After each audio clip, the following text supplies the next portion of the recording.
كنا نقرأ أيها الأحباب في كتاب حياة الصحابة وما أحوج الأمة والعلماء والدعاة إلى الله سبحانه وتعالى أن يرجعوا إلى هذا الكتاب العظيم حياة.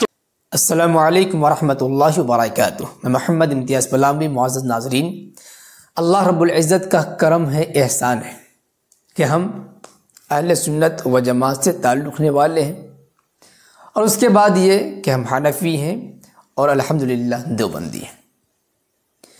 اللہ رب العزت نے 13ویں صدی میں جن علماء کو دین کی خدمت کے لیے قبول فرمایا، ان علماء میں سر فہرست اہل سنت و جماعت حقیقی مصداق احناف کے سچے ترجمان علماء حق علماء دیوبند ہیں.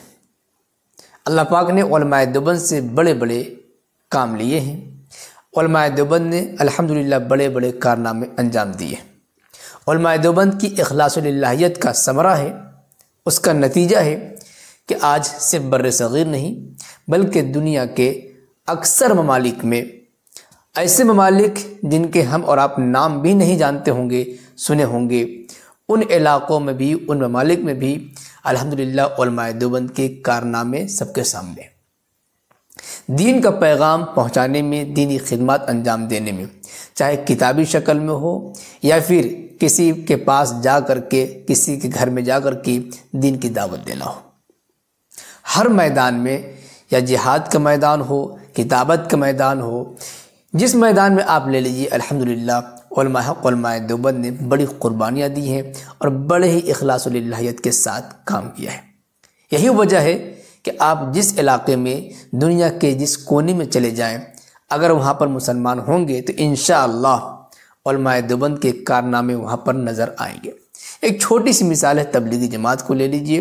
الحمدللہ مولانا الیاس کاندھلوی رحمۃ اللہ علیہ نے جب اس کا آغاز کیا، بڑھتا بڑھتا آج دیکھیں یورپ، افریقہ کے ان جنگلات میں بھی یہ حضرات موجود ہیں جن کو ہم نے دیکھا بھی نہیں، بلکہ بہت سے ایسے علاقے ہیں جن کو ہم نے سنا بھی نہیں ہے، لیکن الحمدللہ ان علاقوں میں تبلیغ جماعت بہت ہی شاندار طریقے سے کام کر رہی ہے.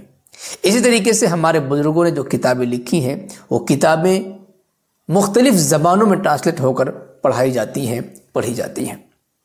فضائل اعمال کو چھوڑ دیجئے، 40+ زبانوں میں آج سے 10 سال پہلے ٹرانسلیٹ کی جا چکی ہے اور کتاب پڑھی جاتی ہے. لیکن ایک کتاب کا خاص طور سے ہم تذکرہ کرنے جا رہے ہیں آپ حضرات کے سامنے، سن کر بڑی خوشی ہوگی. حضرت مولانا یوسف کاندھلوی رحمۃ اللہ علیہ، جن کی کتاب منتخب احادیث، فضائل اعمال مولانا زکریا رحمۃ اللہ علیہ کی ہے، اور منتخب احادیث حضرت مولانا یوسف کاندھلوی رحمۃ اللہ علیہ کی ہے. دونوں کتاب تبلیغ جماعت والے عام طور سے پڑھتے ہیں ساتھی. تو منتخب احادیث لکھنے والے حضرت مولانا یوسف کاندھلوی رحمۃ اللہ علیہ کی ایک کتاب ہے حیات الصحابہ، صحابہ کرام کی قربانیوں، ان کی تبلیغی کام اور ان کی پوری حالات زندگی پر بہترین، بہت ہی شاندار کتاب ہے حیات الصحابہ. وہ کتاب اصل میں عربی ہے، لیکن بعد میں اس کا اردو میں ترجمہ بھی کر لیا گیا، جو 3 جلدوں میں اردو ترجمہ ہمارے پاس موجود ہے. اصل میں وہ کتاب عربی زبان میں ہے. ماشاءاللہ وہ کتاب ملک شام کے راجدھانی دمشق کی جامع مسجد، جس مسجد کے ایک منارے پر حضرت عیسیٰ علیہ السلام قیامت سے قریب، یعنی آسمان سے دنیا پر نزول فرمائیں گے، اسی مسجد میں الحمدللہ حیات الصحابہ کی تعلیم ہوتی ہے. تقریباً 50 سال سے اس مسجد پر تو پابندی لگی ہوئی ہے. بشار الاسد کی حکومت تھی، اس پر تعلیم نہیں ہوا کرتی تھی، لیکن جب 50 سالوں کے بعد اس مسجد میں نماز کا آغاز ہوا، بھی 1 ہفتہ پہلے ملک شام فتح ہوا، مسلمانوں نے فتح کیا ماشاءاللہ، تو ایک بزرگ کو تعلیم کرنے کے لیے دعوت دی گئی. اعلان ہوا کہ نماز کے بعد تعلیم ہوگی. جن شخصیت کو بلایا گیا، ان شخصیت کا نام ہے شیخ محمد فواز النمر. یہ حضرت روزانہ اپنی مسجد میں حیات الصحابہ نامی کتاب کی تعلیم کرتے ہیں. جب ان کے بارے میں اعلان ہوا کہ یہ تعلیم کریں گے، تو اسی دمشق کی جامع مسجد میں 2 کتابوں کی تعلیم ہوئی. ایک کتاب احیاء العلوم ہے امام غزالی رحمۃ اللہ علیہ کی، ان کے بعد حیات الصحابہ نامی کتاب کی تعلیم ہوئی، اور حضرت والا نے مولانا یوسف کاندھلوی رحمۃ اللہ علیہ کا نام بھی لیا، حیات الصحابہ کا نام لیا۔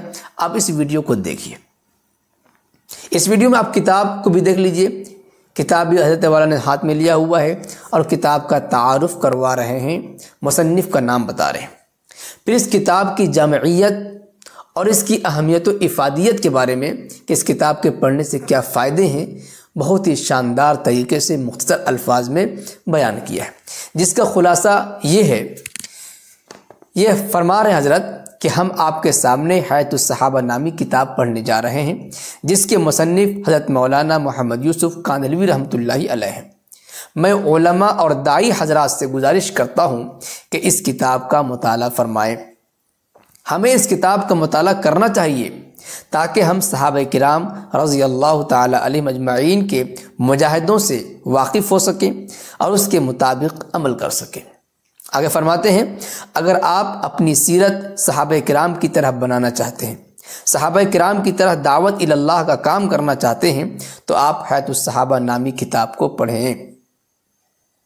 ماشاءاللہ میرے دوستوں کہنا چاہتے ہیں کہ اللہ رب العزت نے الحمدللہ ہمارے اکابر علماء دیوبند کو مقبولیت بخشی ہے کہ ان کی کتابیں آج عرب میں پڑھی جا رہی ہیں، اور ایسی مسجد میں پڑھی جا رہی ہے جس مسجد کی فتح سن کر پوری دنیا کے مسلمان الحمدللہ خوش ہوئے، اور ہر مسلمان کو انتظار ہے اسی مسجد کے ایک مینارے پر حضرت عیسیٰ علیہ السلام کی آمد کا۔ امید ہے کہ آپ کو یہ باتیں سن کر انتہائی خوشی ہوئی ہوگی اور ہونی چاہیے۔ ویسے سلسلے میں آپ حضرات کیا کچھ کہنا چاہیں گے؟ علماء دیوبند کے لیے ایک پیارا سا کمنٹ کریں، ویڈیو کو لائک کریں اور خوب شیئر کریں تاکہ عاشقان رسول، عاشقان صحابہ تک یہ پیغام پہنچ سکے، وہ حضرات بھی خوشی سے جھوم سکیں۔ شکریہ، جزاک اللہ۔ السلام علیکم ورحمۃ اللہ وبرکاتہ۔